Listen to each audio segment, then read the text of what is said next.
नमस्कार प्रिय दर्शकों, स्वागत है आपका हमारे YouTube चैनल। दोस्तों, संसार का सबसे बड़ा पाप कौन सा है?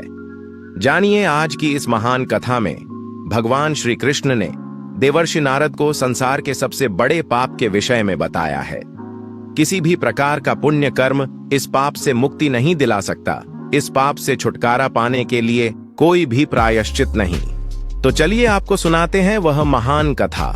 एक समय की बात है, देवर्षि भगवान। दर्शकों, हम कहानी शुरू करें और आप इस वीडियो में खो जाएं। इससे पहले अगर आप हमारे चैनल पर पहली बार आए हैं तो हमारे YouTube चैनल को सब्सक्राइब करें। प्रिय दर्शकों, अगर आप भी भगवान श्री कृष्ण को सच्चे दिल से मानते हो तो कमेंट में सच्ची श्रद्धा से जय श्री कृष्ण जरूर लिखें। दोस्तों, एक समय की बात है, देवर्षि भगवान श्री कृष्ण के दर्शन करने के लिए द्वारिका नगरी में आए हुए थे। नारद जी ने विनम्र भाव से श्री कृष्ण के चरणों में प्रणाम किया। वे अत्यंत उत्सुक थे क्योंकि उनके मन में एक प्रश्न कौंध रहा था, जिसके उत्तर के लिए वे स्वर्ग लोक से चलकर यहां आए थे। उनकी जिज्ञासा थी, संसार में सबसे बड़ा पाप कौन सा है जिसका प्रायश्चित कठिन हो? देवर्षि नारद अपने विनम्र स्वर में भगवान श्री कृष्ण से प्रश्न करते हैं। हे प्रभु, संसार में पाप तो अनेक हैं, परंतु इनमें सबसे बड़ा पाप कौन सा है? कौन सा पाप ऐसा है जो महापातक कहलाने योग्य है? श्री कृष्ण ने अपनी कोमल मुस्कान के साथ देवर्षि नारद को देखा। उनके नेत्रों में करुणा एवं प्रेम का विलक्षण संगम था। भगवान ने हल्की वाणी में कहा, हे देवर्षि, तुमने बहुत उत्तम प्रश्न किया है, किंतु इस प्रश्न का उत्तर सरल नहीं। इसीलिए मैं तुम्हें एक प्राचीन इतिहास सुनाता हूँ। इस प्राचीन कथा में तुम्हारे सभी प्रश्नों का उत्तर मौजूद है। इसीलिए तुम इस कथा को ध्यान से सुनो। जो भी मनुष्य इस महान कथा को ध्यान पूर्वक पूरा सुनता है, यमराज उसके 32 अपराध माफ कर देते हैं। नारद जी के मन में उस क्षण अपार जिज्ञासा जागी। उन्होंने अत्यंत आदर के साथ अपना सिर झुकाकर निवेदन किया, हे प्रभु, मैं तत्पर हूँ। कृपा कर मुझे वह कथा सुनाइए। आपके मुख से निकली वाणी अमृत के समान होती है। श्री कृष्ण ने अपना करुणामय नयन उठाया और धीरे धीरे कथा आरंभ की। हे नारद, यह कथा अति प्राचीन काल की है, जब मध्य देश में एक विशाल नगर था, सुधन्या। यह नगर अपने वैभव और सांस्कृतिक संपदा के लिए विख्यात था। उसी नगर से कुछ दूरी पर एक छोटा सा गांव बसा था जिसका नाम चक्रपुर था। उसी चक्रपुर में एक अत्यंत विचित्र घटना घटी। उसी घटना की चर्चा तुम्हें सुनाकर मैं तुम्हारे प्रश्न का उत्तर दूंगा। चक्रपुर गांव में एक ही दिन में 7 स्त्रियों की मृत्यु हुई। नियति का विधान ऐसा हुआ कि उन 7 का देहांत एक ही घड़ी में हुआ। उन 7 के नाम अलग अलग थे और कर्म भी सर्वथा भिन्न भिन्न। उनमें से एक थी राजा की पत्नी, जिसका नाम था सुरंजना। दूसरी थी नगरवधु, जिसका नाम था मधुरा। तीसरी थी ब्राह्मणी, जिसका नाम था कुशला। चौथी थी चोरनी, जिसका नाम था चपला। 5वीं थी वृद्ध चांडालिनी, जिसका नाम था दृष्टा। 6ठी थी विधवा स्त्री, जिसका नाम था सुमंगला।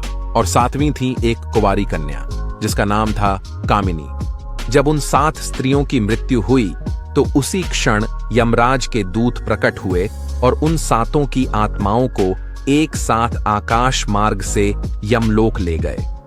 जब वे सभी यमलोक पहुंची तो वहां का दृश्य अत्यंत भयानक था। बड़े बड़े अग्निकुंड धधक रहे थे, प्रलयंकारी वायु बह रही थी और अन्य पापियों के चीत्कार सुनाई पड़ रहे थे। इसी भयावह परिवेश में यमलोक की वे विशाल लोहे की दिव्य प्राचीरें दिखाई देती थीं, जहां यमराज का दरबार स्थापित था। यमलोक पहुंचते ही वे 7 आत्माएं आश्चर्यचकित थीं, क्योंकि उन सब ने कभी सोचा न था कि मरने के उपरांत इस प्रकार एक दूसरे के सम्मुख खड़ी होंगी। उन सब की भिन्न भिन्न परिस्थितियां थीं, भिन्न भिन्न पाप पुण्य थे, परंतु एक पल को वे सब भूल गईं कि अब आगे क्या होने वाला है। सब एक दूसरे को देखकर विस्मय कर रही थीं। कुछ क्षण पश्चात उनके मन में अपनी गति को लेकर बेचैनी बढ़ी। वहां खड़े खड़े वे आपस में बातचीत करने लगीं। क्योंकि उनके जीवन के गहनतम रहस्य, उनके पाप, उनके पुण्य, सब अब उनके सामने प्रत्यक्ष होने वाले थे। सबसे पहले बोलना आरंभ किया रानी सुरंजना ने। सुरंजना ने भव्य वस्त्र धारण किए थे, किंतु उसकी मुख कांति व्यथित थी। वह बोली, हे बहन, मेरे जीवन की कहानी बड़ी विचित्र है। मैं राजा की पत्नी थी, पर मैंने अपने पति के साथ छल किया, अनेक निर्दोष लोगों के विरुद्ध षड्यंत्र रचे, दरबार में ईर्ष्या और द्वेष फैलाया। मैंने पति का कभी समुचित सम्मान नहीं किया, उन्हें सदैव तुच्छ समझा। धन वैभव के मद में चूर होकर मैंने हठधर्मिता की, लोगों को सताया। परंतु जब एक दिन मुझे अपनी भूल का भान हुआ, तब मैंने पति की निष्ठापूर्वक सेवा की। मैंने मन से तर्पण और प्रायश्चित करने का प्रयास किया, व्रत रखे, उपवास किए और राजधर्म को सुधारने का प्रयत्न किया। फिर भी मैं जानती हूँ कि मेरे पाप ही अधिक हैं और यमराज मुझे अवश्य ही नरक में डाल देंगे। यह कहकर सुरंजना की आंखों में आंसू आ गए। उसके बाद पास में ही खड़ी वेश्या मधुरा ने एक दीर्घ निश्वास ली और बोली, हे रानी, तुम्हारे पाप संभवतः बड़े होंगे, परंतु मैं स्वयं अपने भाग्य को कोस रही हूँ। मेरा नाम मधुरा है। मैं एक नगर वधू थी। छोटी सी आयु में मेरे पिता, जो स्वयं एक दुष्ट चोर थे, उन्होंने मुझे धन के लालच में बेच दिया। मैंने कभी स्वयं निश्चय पूर्वक यह व्यवसाय नहीं चुना था, परंतु समय ने मुझे इस राह पर ढकेल दिया। बड़े बड़े पुरुषों ने मेरा उपभोग किया। मैं अज्ञान में और लाचारी में, पाप कर्म में रत रही। हाँ, किंतु मैंने कुछ दान पुण्य किए, अनाथ बच्चों की सहायता की, परंतु मैं निश्चित जानती हूँ कि मेरे पापों का घड़ा भरा है। यमराज मुझे नरक में डालेंगे तो कोई आश्चर्य नहीं होगा। ऐसा कहते हुए मधुरा की वाणी में वेदना साफ झलक रही थी। फिर तीसरी स्त्री ब्राह्मणी कुशला थी। वह बोली, हे बहन, मेरा नाम कुशला है। मैं ब्राह्मण कुल में जन्मी, परंतु मुझे धन का लोभ हो गया। मैंने दूसरों को ठगा, अपने ज्ञान का दुरुपयोग किया, जगह जगह पूजा पाठ के नाम पर लोगों को भ्रमित किया। फिर भी मेरे जीवन में एक गुण था, मैंने अपने पति पर हमेशा विश्वास रखा। मैं उनके प्रति एकनिष्ठ रही। पतिव्रता धर्म मैंने निभाया और कभी भी अपने पति की मर्यादा भंग नहीं की। मैंने अनेक दान भी किए, परंतु मेरे पाप भी बहुत हैं। अब यमराज मेरे कर्मों का हिसाब करके जहाँ चाहेंगे वहाँ भेजेंगे। फिर चौथी स्त्री चपला आगे आई और बोलने लगी, हे बहन, मेरा नाम चपला है और मैं चोरनी रही हूँ। मैंने धन दौलत, गहने, कपड़े, जो कुछ भी हाथ लगा चुराया। मैं जिंदगी भर अपनी आवश्यकताओं की पूर्ति के लिए अनैतिक मार्ग अपनाती रही। हाँ, एक दो बार मैंने भूखे को भोजन कराया, कुछ दीन दुखियों की मदद की, पर ऐसे पुण्य कार्य गिनती के ही हैं। मैं भी सोचती हूँ कि मुझे नरक ही भोगना पड़ेगा।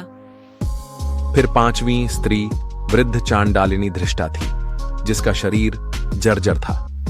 वह बोली, हे बहन, मेरा नाम धृष्टा है। मेरा जन्म ही चांडाल कुल में हुआ। मैंने अपना जीवन बड़े कष्टों में गुजारा।